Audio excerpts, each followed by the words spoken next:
thanks everyone for attending today. I hope that this session will be useful and hopefully a little bit humorous for you all. So let's get started on that one. Here I am. We've done that bit. So obviously the obligatory who am I, that's now presentation law. So yep, Scott McAndrew, everyone calls me Scotty, field CTO at Wiz, been with Wiz for 4.5 years, so I'm basically an old timer. Started as the second UK solutions engineer, so yeah, back in the early days, helped to build Wiz to where it is just now. These days in the office of the CTO, working closely with the product, and usually when I've had good behavior, they let me out to do presentations like this. So I do always set a sort of brief warning. I do slides a bit differently because you don't want to see boring PowerPoint. I don't want to present that. So I'm going to tell us in a bit of a story. So again, hopefully it'll be more interesting. So first of all, well, what is Shai-Hulud? So for any fellow sci-fi nerds, you will know that that's Frank Herbert's Dune. And as you'll see throughout the course of this presentation, that was basically the identity pretty much of the threat actor. So what it was specifically was in November, so the late stage of last year, 25,000 GitHub repositories were compromised over the course of 3 days. So if you think about that in terms of the rate, it was 1,000 new repos every 30 minutes. So absolutely insane levels of propagation, and we're going to talk about what actually happened there. But the patient zero, it all started with the async API repo, which is a Node package that a lot of people were using. And how they got into that was really interesting because it's the start of the story where they leveraged what's seemingly a minor misconfiguration of GitHub that allowed the attackers to go to the code, open source, fork it like they would be expected to do to contribute, but then somehow steer the automated processes, the CI, the GitHub runner, to actually use the code in their fork using its main context. So if you think about that, this runner has all the secrets, all the environment variables, and they were able to inject code in there to basically tell them what they were.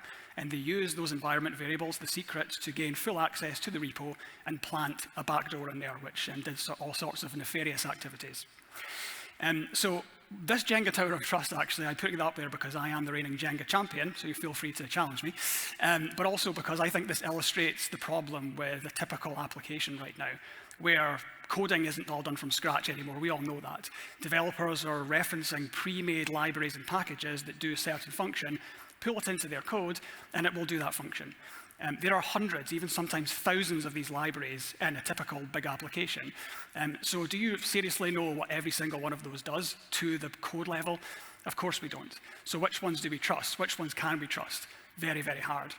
And of course then if you pull one of those Jenga blocks out, if something happens to it, the whole thing comes tumbling down and we're in a bad situation, which again was the case with this attack.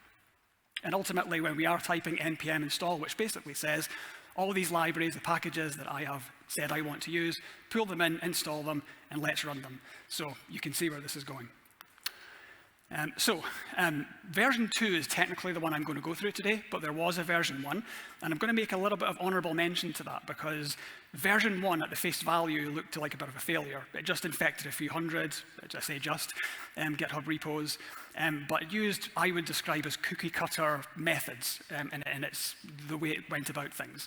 So we'll talk about post-install and pre-install in a bit, but basically it waited for everything to get done before it then started to do its nefarious activities. It used a very simple payload that really wasn't encoded very well at all, so it effectively failed. But what was really interesting is if we compare it to version 2, all the characteristics, the playbook was there, but they completely rehauled the entire thing, a completely next generation evolution, where they did pre-install. And again, we're going to talk about that in a second. But in addition to that, it done some clever things like downloading its own runtime, which means it did not rely on anything being present on the developer's machine first. It could just run the nefarious code and be on its way. It used a heavily obfuscated payload this time to avoid pattern matching. And it also had some really interesting fallback mechanisms in there as well, which we will talk about. So again, completely different beast, the true Dune sandworm, so to say. So this is where it gets interesting. So I always like to tell stories. I've invented this character. There is a bit of a backstory to Gary. Maybe catch me after the event, I'll tell you about it. But he is our anti-hero just now. He is the typical IT person, knows about just enough to be dangerous, does some developing, looks after the corporate IT. you get where I'm going. So Gary is building an application, of course. He pulls in the async API as well as some other libraries, and then issues that fateful command, npm install. So what happens next? So what he's doing is he types that command, and it goes off and fetches every single one of those dependencies. But the key now is that there is something called a pre-install hook that says, run this script the minute we issue that command. Pull it in, run that, and do the rest of the stuff. So the bad actions occur straight away. Now what happens next is that it will go ahead and download something called bun, which is basically a self-contained binary that will run JavaScript. So this is the runtime that I mentioned. So that means it can run the full code without running into dependency issues. So the thing here now is, and I just want this to sink in, is that bun is a legitimate application. It was downloaded from the official bun repository. That is not malicious. So this is where security tools failed. So then once it runs that, it then pulls in that obfuscated code. So again, hard to detect. Nobody knows what it does because it's double base 64 encoded. So it will run that code, and then what it did next was it then pulled in yet another tool that everyone hopefully here knows about called trufflehog. And trufflehog is designed to search for secrets. So they pull that in from the official repositories. You can see a theme here, run trufflehog and find secrets.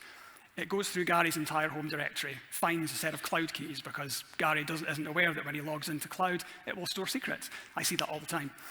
So it will find those secrets, and of course it will log them, and you know where this is going next. And then after that as well, once it pulls in that, it will then obviously try to store those secrets somewhere. Now we are going to talk about this in a little while.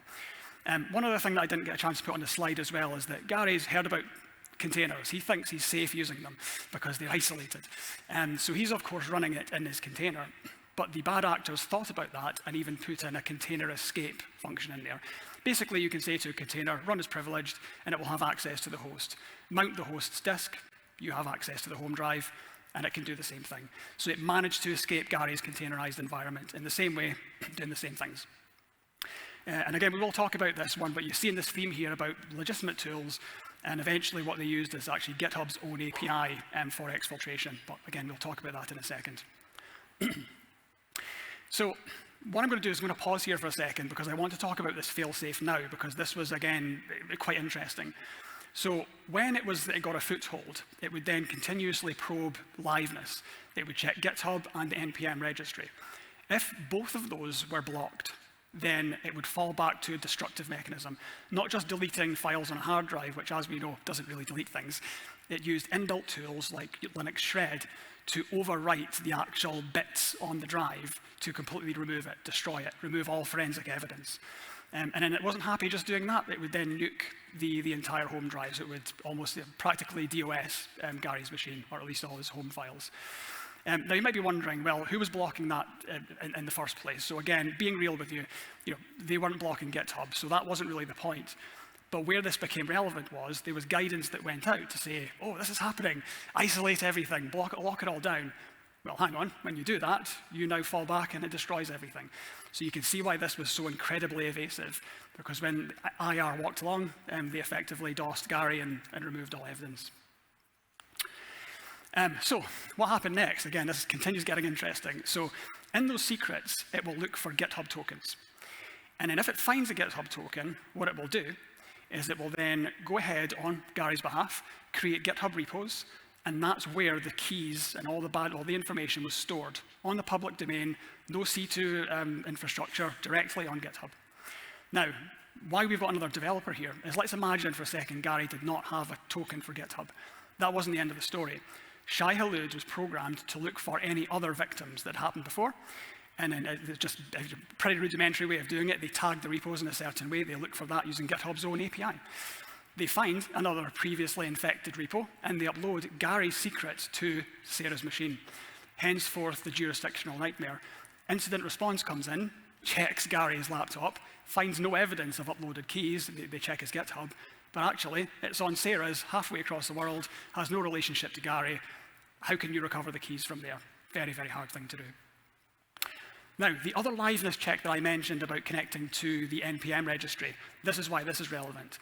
Again, you can see a pattern building here. They layered on so many different attacks into this one campaign, is that what they then did is, because Gary loves to code on the side, So he actually maintains a few NPM packages himself, and Gary's a trustworthy sort, so lots of people use his libraries and think they're great. Problem is that now they have his credentials. They will go to all of the NPM packages he maintains, up to 100 in one go, and they will import the same backdoor into that NPM package. So this is now where the incredible scale of the worm took place, because it then infected other NPM packages. Some household names were on that list: PostHog, Zapier, to name a few. So you can see why they had a significant reach to then go and infect other laptops and CI environments. So another, and this is my, let's say, favorite, I mean that and obviously the way intended, but the most interesting part of this whole attack was how they achieved a backdoor.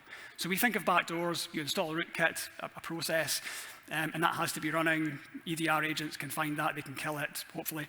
And of course, for a backdoor, you will need a C2 server somewhere on the internet with an IP address that can eventually get flagged as bad. So that was not what they did. Again, running theme, Gary's GitHub credentials were in fact valid. So what they did was they then created a repo, another one, under Gary's name. But this one wasn't to store secrets. This one had discussions enabled. And I'll tell you why that's important, because what they did was they registered Gary's machine as a GitHub runner. Again, let that sink in. That means now that it can run actions, workflows, by being commanded to from GitHub. So the discussions are important because there is a way to pass in variables without any input sanitation. So you post a discussion, just a simple script like echo hello world, that will go and run on Gary's machine and run in his shell. So complete code execution without any software installed on Gary's machine, just because he had a connection, a network connection to GitHub. And again, no C2 infrastructure. This was all using native API tooling and well-known and trustworthy services. So again, super, super sophisticated. Haven't seen anything like this before. Now, meanwhile, we have a smug Java dev who's looking at all this going on, this chaos, and he's now saying to himself, I'm safe because this is Node.js and I don't touch that. At least I don't have the runtime in my environment. Again, not the end of the story, because once again, the attackers thought of everything. Too much for this discussion today, but the layman's terms is that you can, well, there are automated processes and services that will translate NPM packages over to Java, and they'll be hosted in their equivalent Maven. Because that's useful, because sometimes Java actually does need to use JavaScript in isolated pockets. But even then, he's still thinking, well, I don't have Node.js runtime, I'm safe. No, remember what it does? It downloads Bun, and it creates a Java runtime, a JavaScript. So that's what it does, and it then manages to infect the smug Java developer's machine and siphon off all of his tokens as well, and then pivot over different languages and pivot to areas that perhaps NPM would not have got to. And there is a sort of small call out here, not Java strictly, but it's on a similar note about this hopping around, is that there was a VS Code extension that got compromised in the same way, that was active for 1 month. And the reason I want to call this out is that you can now see a pattern where they're moving around to different areas. They compromised that, again, did some nefarious activities, but what was, again, noteworthy on this one is that VS Code, they actually reverted the version backwards, but they don't update that way. So it was stuck on that version. So the folks at Wiz Research and a few other folks were sort of helped on this one to actually increase the version, so it would then auto-update to that clean version. So I think it was sitting there, I think, for 1 month, completely infected. So in terms of impact, this is 7 million, but I've since read actually the impact was more like 8.5 million, depending on what you read. But I think we can all agree it was a lot of money. So Gary works for Trust Wallet.